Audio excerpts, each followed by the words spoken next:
Team Secret's turn to ban.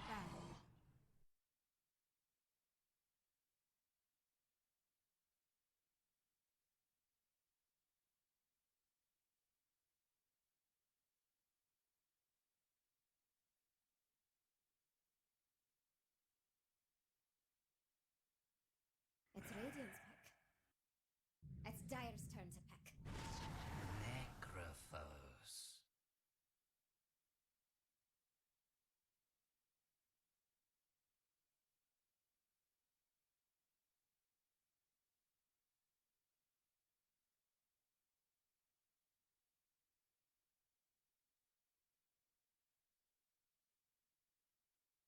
Ten seconds.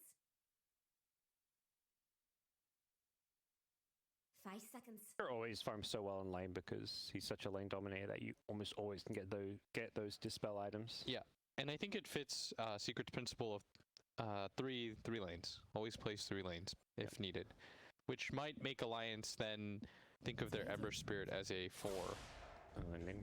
Could this be like a Matu Lycan game where you just try to run over them? You've got Chen Necro heals. You can kind of deathball pretty hard, I feel. Yeah, I think Ember Spirit scales nicely like when he comes to the ultra late game against Lycan, because Lycan has no natural disable. But in the early mid game, it feels like you're just like you do nothing. Tickles, yeah, he just pings you a little bit. 10 seconds. And there's so many different minions that you run with that you're never gonna change like an ideal target. 5 seconds. We'll see what Secret going to get. Alliance go for Enigma, which we've seen mostly play as a 4 position. Of course, can be an offlaner as well. Typically, this has been like this greedy 4 that secures the offlaner's lane, allows them to get levels, and then just farms the jungle, gets that fast hum with the Dominator. If they didn't have Chen, I would have said like Wyvern might not be bad, because then they could fix it as an offlaner or potentially as their 5.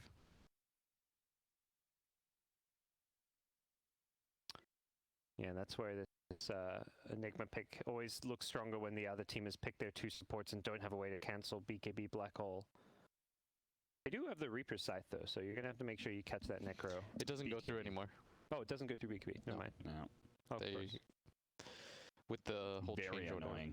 Okay. It really is. I did not realize that, actually. Before, I loved that stun. That mini stun made it even better. There was a lot of utility there. How long ago was that change? It was when they changed all the types or whatever. Oh, I see. Ooh. BSJ said I'm correct, and he knows all this like nerd stuff. I believe you. Trust me, I found out the hard way. Patch notes. Those things are long. Yeah, me neither. Essays. Come on. I was trying to ult like 100 HP Terrorblade, and he was BKB'd, and then I was really relying on it, and he just sundered me, and I lost the game that way. And I could have just Yules, but I thought he was dead for sure, because I thought I was like, oh, okay, he's just gonna get. And I walked in range of him, and it wasn't clicking, so then I just walked closer to him, and I got sundered. I'm just listening to my 2 analysts on the couch say that they don't read patch notes. No. Are you worried, Cap? I give him a read. I told you the interaction. No, I don't do it. I don't even give him a read. I told you the interaction. I just go play Dota and try to figure it out. I found out the hard way. You haven't found out the hard way. That's how he doesn't exactly. know. This is the hard way. Or if I don't go play Dota and wing it, I'll hop on a panel and wing it and be like, oh, it's just... Somebody will inform you. Exactly. And you did. Yeah, exactly. So thank you. No problem. We're all learning today. Tactical ignorance. That's what you need in order to help the audience learn with you. You know, that's what college strategy has always been. All right. What closes this out for Alliance? Is it an offlaner? It's Is it a 4 or 5 rather? TA for Limp is like his bread and butter. I think it's his best hero, but I'm not sold this is a good TA game by any means. And I believe they are looking for a offlaner, right? They want Enigma 4 and Nature's Prophet 5. Maybe offlane Nature's Prophet. A secret ban Brewmaster, so they're expecting 4 Enigma. They think it's 5 Nature's Prophet carry Ember or something. 5 seconds. Nico Baby has played Ember Spirit.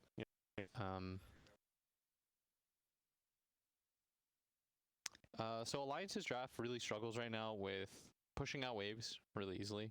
I guess they have like 2 different summons, but Secret have really good ways of clearing those out. And usually when you play against this kind of 5-man strat, you always want to keep the lanes pushed in if possible. I guess TA is actually pretty good, thinking about it. if you get map control, because you can just place traps everywhere and always cut waves nonstop. But Limp has to do a really good job of that this game. Like, I think a large part of whether or not they win or lose really quickly comes down to, like, if they get at least one tower really early and he gets control of that bottom area and he just places traps nonstop. They're gonna protect their Templar Assassin pick with a Huskar. Let's see him get something not too greedy, kind of fast paced here, like a Nyx Assassin type hero. Could bring you, like, give you like a break, a reliable stun. Nyx just feels bad to play against 5-mans though. Yeah, They just 5-man push, like, you feel like you do nothing. Because you need some way to deter them from just sitting on top of your wave, I feel. Like, I'm envisioning a world where you don't have black hole. Let's say, like, you want to fight, and Secret just gathers up his 5 and hits your tower. Like, what do you do to stop them from just hitting your tower for free? With this Necrophos heal will counter the Ember Slight, which is why I think Necro also feels really good against Ember. Every time he slights, you have your heal up, you just spam it on cooldown. Yep. And Chen's is really useful at, like, buffing you up too. So you need some sort of clear, but that's why I think maybe they'll do, like, NP5 or something, or NP offlane Ember, like, 4, or no, I guess they can't do that because they have Enigma. Look at, like, the Pengo type heroes that have wave clear in some team fight. We've seen Pengo with Enigma quite a bit as a, like, 3-4 combo. Yeah, I just need something to, like, get in there It's Radiant's and turn to pick. stop them from just, like, hitting towers. They have tried this hero before, and I believe it failed pretty miserably. That was the PL game we cast, but they could have won that game. Okay. That was the one where Nico Baby had to play, I can't even remember what hero he was. I remember they played against a Phantom Lancer, and they had a DK with the Black Dragon, remember? 10 seconds. The scary thing in this game is if you doom and the hero you doom doesn't die. And with Necro Chen, there's a lot of heals and save.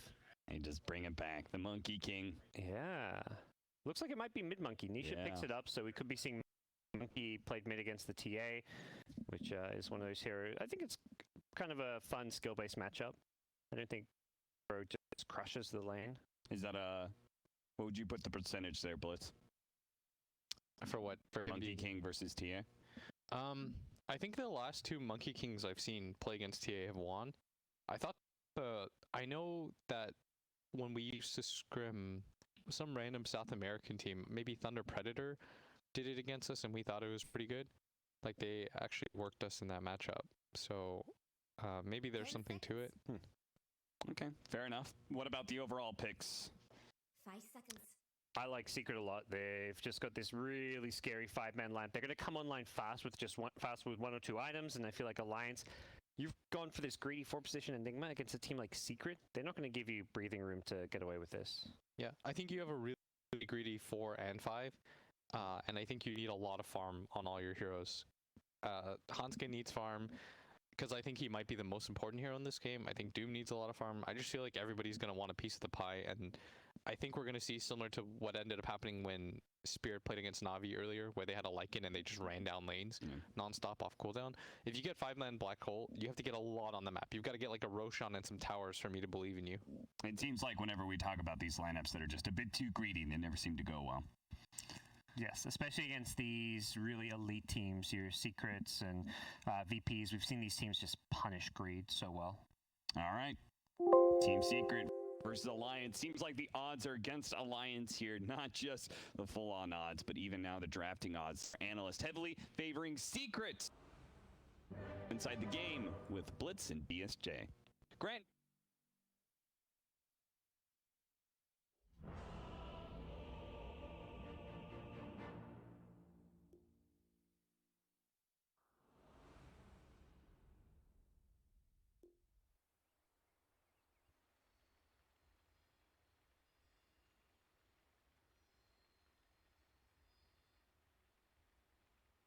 Welcome back, everyone. Blitz here, joined by BSJ. BSJ, how's it going? What did I miss? Why are you Blitz now? He just threw it to me saying I was Blitz, and then he corrected it. Oh, I see. Yeah. Classic dad He's BSJ ruining another joke. He's just consumed in himself all the time. He really can't see the bigger picture sometimes. But This draft, BSJ, another kind of fresh one. We've got a Doom Enigma TA team, so like fast-paced, slow-paced. We see the odds. I'm actually surprised Secret's not just at 1.01 in half these matches straight up, but, you know, maybe value. How you feeling about these drafts? Because Alliance, it looks push heavy, but it's also greedy, right? Because you have a Doom and an Enigma. So we have a pause. So I'll take a bit to say stuff I usually don't have time for. I love Bristleback as a carry against Enigma specifically, because even if it's a 4, because Enigma, what he does is he pulls the lane back, right? So the best way to deal with Enigma is to be able to shove the lane very quickly, push out and like pressure the tower, potentially pull the hard camp over and over again, and then eventually dive them or super early. And Bristleback's very good at that. Chen's very good at that. So my prediction for the pace of this game is that safe lane tower or off lane tower for Alliance is going to drop at like less than 7 minutes into the game. It's going to be a Doom getting dove and an Enigma doing nothing about it, because you can't do anything because Bristleback negates your entire heroes. Like Eidolons, they have magic resistance. They're very squishy though. So physical damage AoE is very good at dealing with them in the super early game. So that's what I'm concerned about. We've seen Necro Bristle. What this says, we are going to walk down lanes and they are going to get shoved. Like you cannot, unless you kill these heroes, you cannot stop them from shoving the lanes into you. 2 of the best lane pushers in the game. And on top of that, with the Tusk Monkey King potentially rotating, at this point, I kind of just go into secret games and I say, I'm going to assume their draft is better. And I'm going to try to identify why. Not for any other reason than they've proven time and time again, other than maybe that 3-spirit meme draft. That is the case. So that I like to approach that in a humble way of like, they probably see something none of these other teams do or any of us do. So what do they see? Try to figure it out, interpret for ourselves. And I think their view on how to deal with this Prophet Ember opening is really nice, because Ember, he can't outpush Necro or Bristle in lanes. Like if both of the heroes are occupying the lane, it's gonna get pushed in favor of the Necro or Bristle.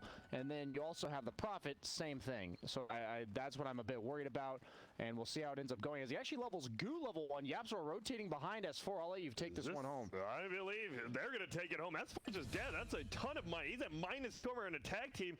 Well, I was going to question the Goo skillage, but it got him the first blood.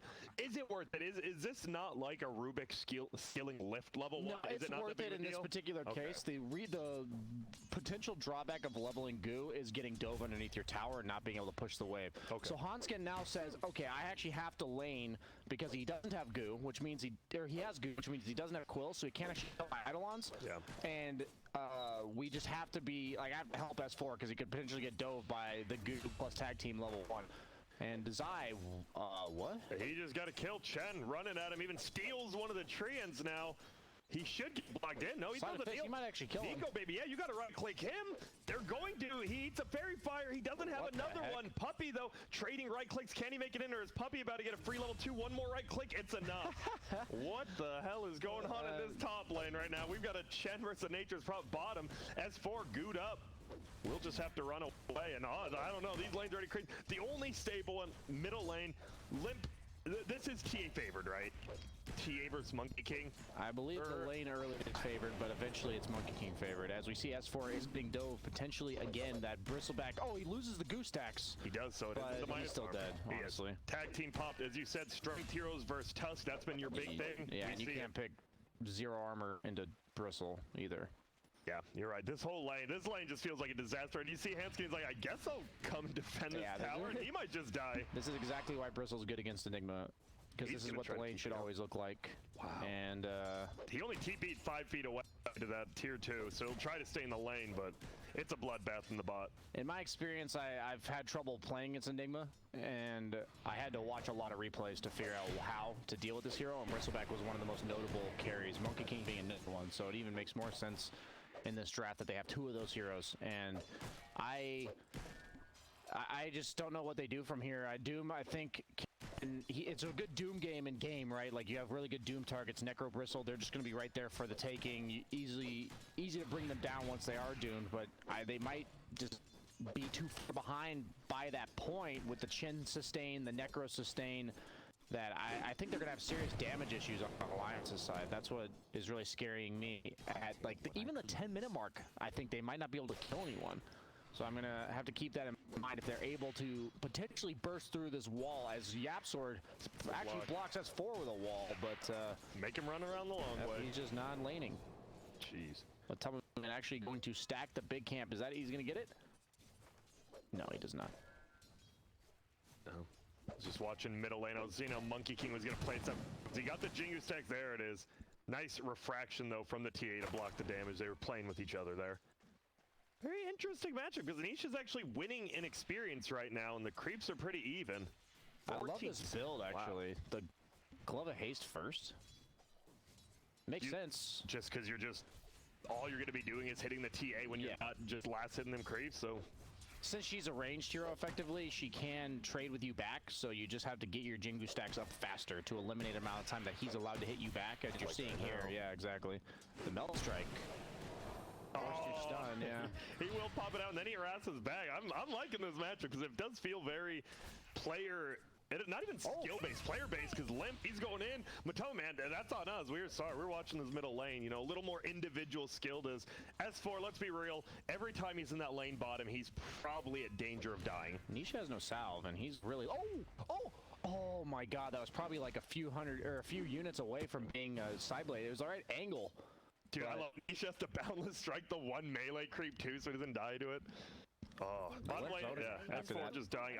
Dude, I'm having fun with this TA monkey lane. I've been watching it most of it. Yeah, nobody wants to watch these snooze fest necro and bristleback side lanes, so I'm definitely captivated by the skill being displayed by honestly both players in the mid lane, and Limp getting the upper hand in that one. Pretty impressive, all things considered, with how much we praise and respect Nisha's skill in the mid lane. Limp's playing it very well, as you said. He is actually tied up in CS. They're pretty much dead even at this point now, so keep you up to date on that. S4 still in the jungle, pulling creeps, doing some other things.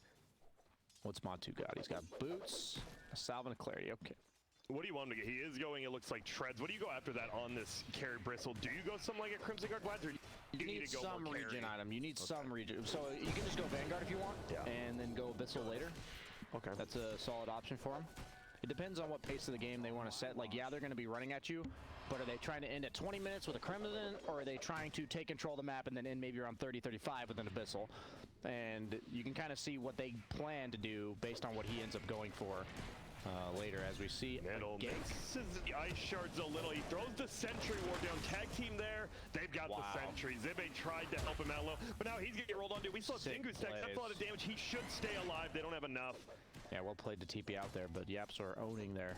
Yeah, Nisha's going to be early level 6. Not the biggest deal because you normally don't even skill your ulti at 6, but beating a TA there feels pretty good. Top lane, you talked about this. You've got the creeps. I love it. He has the magic resist creep even, and they're not letting Nico Baby do anything. He's actually slowed down, eating a ton of damage. Yeah, so instead of diving the bottom lane tower, they dive the top lane tower, which is a bit of a change of pace from my end. I think it's just because Matoma Man is so strong bottom that they don't need to help him. Instead, they can just enable this Necro, because Matoma Man, he'll win this matchup 1v1. So suddenly you've got a winning lane top, you've got a winning lane bottom, and a trade mid. You're just winning 2.5 lanes right now. Well, Zibbe, he's sitting there, but he goes down. We missed. That was on me again. At this point, we've literally said it. S4, if he goes to lane, he's dying. I'm surprised he's even showing his face in lane anymore. You can't, right? Yeah. That's 2 solo kills on him. No, 3 solo kills and 1 team kill. Matoma Man just... he's legitimately a bully. It's level 7 to level 4 right now. Tanner, take notes. Yeah. Oh my goodness. Double damage bottom. Maybe the TA thinks of trying to pick that up, and no boots even yet, so it's hard to rotate, but maybe just accelerate some farm. Tom Man's just zoning us for. Yeah, he's gonna get some XP. Go to the jungle, man. I feel like he's gonna get XP, but that's about it. All right, Matoma Man, you should be focusing on these denies. It's cool. He's trying to zone him. He doesn't know S4 ninja'd his way to the side here. He's looking, though. He knows now. Process of elimination here. A little bit of mind games going on. And he has no scorched earth. Yeah. Oh my god, he's actually... He has to... That's sad, dude. I'm not saying he shouldn't do that, but that's just sad that he has to. The fact you have to. So 3K lead for Secret, 8-1 in the kill score. Limp, the only one who's even looking a little bit okay, but even he's a full level down right now. So it actually is a 3-lane win, I want to say, for Secret. Procs to Jingu. TP's in. There's a lot of heroes rotating in the middle lane. He can try to get away, and he doesn't get the tree dance off. Just try to run another trap in 8 seconds. He might just be able to run away. Ult, I think. Yeah, he throws up the ult. Look for Zibbe. Does a little bit of damage. He'll just sit in it. A TP middle, actually, aggressively from Yapzor. Under 4 heroes. They're trying to push this middle tower. No, Nisha, he gets found out. Nice play by S4. This could be the comeback they needed. He's healing off those hits, but S4 gets it. Almost gets level 6. And they're going to get a middle tower all of a sudden. The map opens up a tad. They had to do this. They lost top tower already. Bristleback's pressuring bottom tower.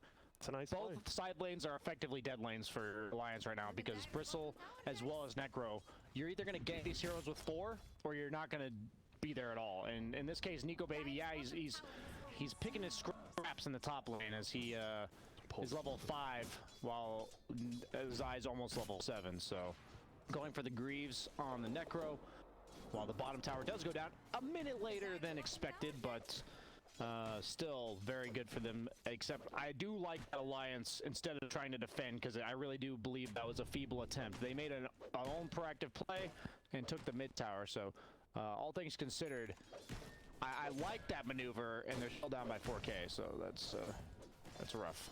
I've been on Puppy Creep Cam. He's had that little centaur just in their fountain for about 3 minutes now. I think he might have forgot about it. Poor little guy. God. He's just been chilling there. Maybe he's waiting to take another creep, but they're diving in middle now. Doom gets up, just hits onto the Monkey King. Do we have a save from? Doesn't look like Hanskin has a black hole if he wants. They don't even have to use it. They're just gonna get an easy kill on the Monkey King. And at this point, it's not like Secret's farming the other lanes because everyone's here. Reaper's Scythe won't end up getting the kill. They get the kill anyways, though. Nico Baby Exactly. Yeah, they killed Doom in the back. Oh no! Oh, I thought they almost made it an item steal. Yeah, I almost thought that was Dyer's because of the Eidolons, but luckily the Eidolons didn't get the kill, so won't get an item steal. They're just gonna doom somebody, and the other 2 cores are gonna dumpster him. That's kind of what I like. The 2 cores of Secret are then gonna do whatever the hell they want in the fight. And if you don't doom Necro. If you doom Necro, Bristle and Monkey King are going to kill you. If you doom Bristle or Monkey King, Necro's going to sustain them. I actually don't know how you have 3 good doom targets, and none of them feel good to doom. That's just very... As you said, a good draft. Since you can't commit, as we see a kill there, Zippe goes down. Nature's Prophet versus Monkey King, not the funnest matchup. I think this Necro Bristle combo is such a conceptually hard counter to the way Ember Spirit wants to play, and since Ember Spirit's such a highly sought after first round pick, I've seen this I think at least twice, maybe 3 times from different teams, and the Ember Spirit just feels useless, man. And we've been talking about this on other teams. Secret, same. Zai, why are you flying a courier into the tier 1 tower when you're behind it? It just died. He lost his mech because he just flew his courier and didn't pay attention. I know they're dominating, but it's the alpha move. Come on. If I can beat you without this mech, I can also beat you with it. I guess, you know. Come on, people. Couriers, they mean something. Hanskin, he's got black hole. Yeah, Zai's the one tanking this. I'm not sure why. He will heal up, but takes a lot of damage with the goo. And you see Vlad's the armor. already. They've all Vlad's on Puppy, so instead of the mech rush on Chin, like you said, they got it on the Necro, so he can afford to go for that sustain item. You can tell, God, I just love seeing the items because it just makes so much sense to their game plan, right? He rushes this Vlad. Guess what? Now they take Roche. Should Nico maybe he's in, but he won't be able to dive in. It almost feels like maybe you throw a remnant in there and try to steal it. I don't know, but they will get bottom tower. Yep. Vernon watching, if you ever want to know what teams are thinking about doing, just look at their items. And that's usually how you learn to itemize. And Secret, I learned when I watch. So it's just a pleasure. I know I compliment them a lot, but I think it's well deserved. And 12-3 kill score, just another pretty dominant performance from Secret. And Alliance, I'd say they have a better chance than last game, but I guess 2% is twice as much as 1%, Grant. It is. That's double. Oh, 8%. Maybe it's twice as much as 4. Yeah, quick maths. Okay. Did that in my head, if you were wondering. So what is that chance, in all honesty? Is it just a 5-man push into a big black hole? Like, is it that kind of desperation, or do they have other plays on the map?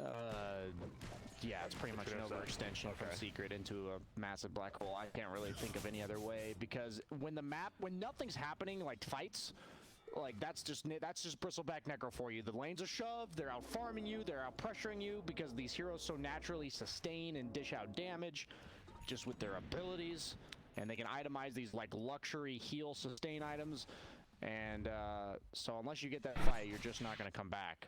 As you see, the top 3 net worths are actually in favor of Secret, so...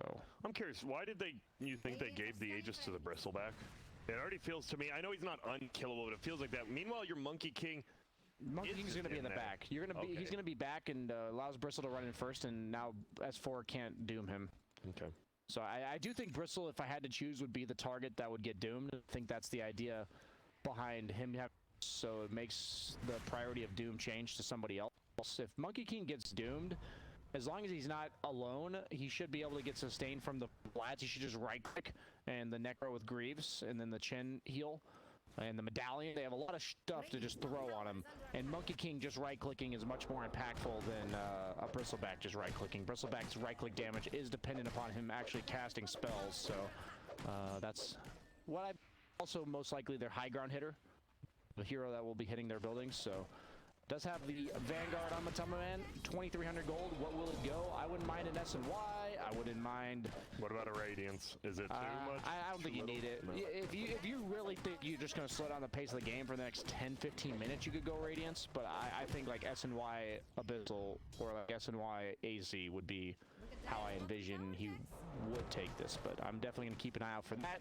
Because if he disagrees, I'll see and try to figure out why. The Bristleback now has the ice armor as well, so you even got that. Halberd's okay too if he wants to do that. Yeah, ice armor, bristles. Ice armor plus, we already have the medallion on Chen, so if Chen's there and his bristle's there, this bristle does become unkillable at that point. Got Iron Talon on bristles, so nice. It's actually such a nice item now, that especially because you can use it on Ancients. He's just being so efficient on the map. They are leveling out the net worth though. It is 7K. It's been that way for the last 2 or 3 minutes. And not much done with the Aegis. They obviously get the tier 2 button. They're going for the tier 2 middle. So they are going to try to force a little bit of a fight with the ending of Matumba Man's Aegis. They're doing a good job of splitting the map on Alliance. I just don't know if it'll be enough. Yeah, I guess Enigma X factor here. When it comes to core-to-core matchup, nobody really has a hard carry. Ember Spirit, Monkey King, and also Bristle, TA are all like pseudo semi-carries. Nico Baby getting gone by Nisha in the top lane. He has a remnant out though. He actually just laid it, so it's not going to be that far. Nisha might chase him, even if he doesn't kill him. He's probably going to chase. Well, middle lane getting pushed in. Okay. Yeah. They just want to take this. Oh, you do see the Meld Strike does some damage to Bristle, not enough. And okay, the Monkey King maybe doesn't want to give up that he's here. They're taking the tower without him anyways. He wants to hop into the base tree, you know it, but he doesn't want to give away his positioning. Yeah, I think it's going to boil down to this Aegis because they wanted to siege high ground with the Bristle. Oh, the back door, but they don't have enough damage to go through it. Nisha comes in. Now you got to commit together if you're going to go through back door. Not one at a time. Not that I'm a backdoor connoisseur, but yikes. In-game. In-game, he says. Yeah. Puppy, Zai, they just get out so they actually don't end up getting that tower. Wow. I don't know. Yeah, BSJ, did you know in Dota 1 the backdoor protection just didn't exist? That was just a strategy like, oh, we're just going to draft Clinks with Rapier and kill all your buildings. Wasn't it? One sounded like a good time. Oh, it's definitely good memories. Would I ever want to play against that again? Absolutely not. Especially with, could you imagine TI3 Alliance with no backdoor protection? Oh, that would have been insane. Top lane, Limp. He's just sitting at that tier 2, forced to already just get out of there. And the only person farming is the Enigma all the way to the other side in the Radiant jungle. Aegis is gone. He is queuing up the Radiance, so they are looking to really just slow down the pace of the game for a little while. I think in terms of scaling, it will be his best item. And this is them saying we don't want to all in. We don't trust against Enigma that we can reliably in this game. We'll feel pressured if we put ourselves on a timer. We may make a mistake. So it looks like the safe approach is what they choose to do, and I don't mind it. It's something where I wasn't sure if he was going to do it, and you mentioned it though. It is the best scaling item for Bristle, and that scaling part that you mentioned at the beginning of the first game is what they're electing to do here. They just want to lightly outscale Alliance and while maintaining map control, and they're still going to pressure. They don't have Aegis, but Bristle still does have to be a bit careful though, because the Doom plus Black Hole. Black Hole is alive. Yeah, they're looking to use Guardian Greaves. Oh, he doomed already. Yeah, they have to commit for this because of that. We are going to see a punch in the air. It's going to be a snowball hit. He'll hold him in. S4 takes a lot of damage. He might just die to the roll through. Oh, the snowball will take one. It does. I don't know if that's good or bad because honestly, the Doom is coming up very shortly. It might be bad. The Doom is up. He gets it off fully. Oh, Lord. Your one chance goes down. We have a high kill score. They're going in. It's gone. 15-3 there, just beating down the tower, and it's already looking curtains right now. This is just a masterclass performance from Secret. And you see Doom, he's like, wait, I've already used my one ability. I don't do anything. Nico, baby, he has the Spirit Vessel, but they don't have charges. Nico Baby 0, 1, and 2. He's only been involved in 2 of those early kills. They're rolling in Limp. He says, all right, bring it on. Yeah, Sword's in a lot of charges. He pitches in the air. He will end up going down. Black Hole's coming up 3 seconds. And Nisha's not helping him. He's hitting the melee racks, but Zibe goes down. Instant buyback. This could be huge. Matumba Man, because of that one death, they had the spear vessel on, so he's actually taking damage, but Nico, baby, chill. Dude, Essence Ring is so good on Bristle because it's no longer a heal, so it gives you the full 425 when you're Spirit Vesseled, and sustaining him throughout the course of that fight. Combine that with the Radiance. I wonder with these pro level players, do they ever change their item build based on the neutrals they get? Like, would he have gone Radiance if he thought he didn't need another sustain item, but he got this Essence Ring? You know what I mean? Yeah, it's a good question that, you know, Matumba Man's done some interviews. That's a good one. Yeah. Someone might have to steal it, but you see the commitment here, and I don't blame him. You have the do. I think you don't want to doom and just give up, because right, they'll just reset and push in 10 seconds. I think it's a good idea to commit. The problem is you're just so far down, right? Yeah. But I like that they did commit as a team, and they almost got Zai. I can't believe one hit off, and then the doom wears off, and Ghost Shroud into full heal. That's just the nature of Necro Bristle. Yeah, Things have to be bring done him down. perfectly, Yeah. and if you don't get that black hole to follow, it's really hard for Hanskin against the Nisha Boundless Strike as well as the Snowball, both pretty long range. BKB canceling stuns, so he has to look for a specific opening as Nisha getting messed with a bit by Hanskin. Who's messing with who here? Looks like they're just trying to bully each other out of the mid lane so that we can make sure it gets pushed on the OG side. And there's the melee racks going down. Side, sorry. Bye. They have the Alliance. They are teasing the full squad. They're just gone in the jungle. This is where They Nisha's know. like, wait, what? Why are they here? On top. And Nisha does need to be careful Doom's though. up again. Oh, and they might be able to bring him down. Ice Shards, they scouted out Limp though. He runs away. That warp's gonna be valued. Oh, and as for their move forward, there's going to be the Doom Malefice as well. Can they kill Nisha? The Snowball to negate a ton of the damage. Zai needs to know where they're going so he can get that heal up, but they're rolling pretty damn far away. The Doom will be enough. No, the mech goes up. Healing from Jingle, the Black Hole. He just dies to the Radiance, and Zai, they are getting run over. He has to Sange for the extra healing. Nico, baby, you're not getting out. This is a world-class performance from Secret. You see the tips. Everyone deserves it. Two more kills, Secret. Two more. We'll see. They are. There's an I mean, there's no way they're leaving the front of this dire base, especially if no heroes are dying. Because as you said, a hero like Necro, you're just fully healing everyone. And Zibe, he's going down as well. 4 to 19. Matumba Man hitting the racks. You can tell he like kind of wants to hit the tier 4s too. He's like, yo, you guys with me? But looks like he's not. Yeah, this is about the pace of the game to be expected when you look at the Secret draft. And Man, they came to play it because Alliance, it's one of those teams we've been talking about. We weren't the biggest fans of them early, but as they've been playing, they've looked better. And the wall that is Secret, and there's the ulti. Monkey gets it off. 4-21. Nico, baby, the fountain dive. They won't go for him, but the Hanskin Couriers goes down. Yapsor's Courier goes down. Another loss for them, but Sigrid. he does what he wants to get the kill before he dies, and he gets it. Yapsor does. They do. I love it. From here. That's Kill the support. class out. Yep, I love it. You get one more kill, and I mean this one. Matumba Man's perfect game. Oh my God! He had the 906 K to D, and he just ruined it. I love doing that myself in pubs. You know, you'll never see a BSJ perfect game for no other reason than I found, not for any other reason, Grant. I like it, but I mean, I don't. What